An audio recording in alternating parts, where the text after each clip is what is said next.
So what exactly will Captain Marvel 2 be about? After having seen Captain Marvel and seen how they're setting her up and what the future could possibly hold, let's look at some of the possibilities.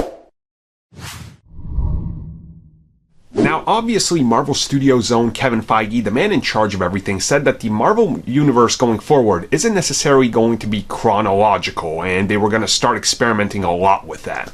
And just by the sheer fact that you look at Captain Marvel as a movie, the way it ends, and you look at how they're setting her up for Avengers Endgame, she wasn't, like frozen in time or anything like Captain America. At the end of Captain Marvel, she flies out into space. She's very active. They even say, oh, this transponder, it could reach a couple galaxies over. So she's out there protecting, doing a job. She rescues and saves the Skrulls and goes with them to find their next home. Now, honestly, come Avengers Endgame, she's going to be core and really central to the Marvel Cinematic Universe, right?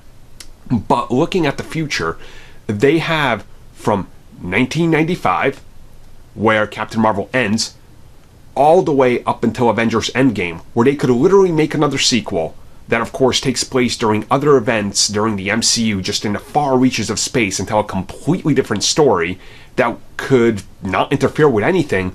They could even go out there, they could explore maybe Ronin's downfall and what happens with him. Ronin obviously was in Guardians, and he seems to be a lot more lunatic than he was in Captain Marvel, so there's a lot to explore in there, and what facets of the Marvel universe she might have been a part of, and when you really think about it that way, it opens them up to tell another prequel without necessarily having to put her in a more modern setting. At the same time, they could of course jump post-Avengers Endgame, but then, she leaves Earth, she does whatever, she can come back, so it kind of opens up this character to really be their intergalactic, future, if you will. And that's kind of an interesting idea, right? They can really do a lot with her, and they're probably going to touch way more upon the Skrulls, because it makes sense. They're out there, there's something that isn't just a one and done. I don't feel personally, and I don't think they feel that way either. So very excited by it. I can't wait to see what they're going to do with it, but hopefully it's something awesome and unexpected.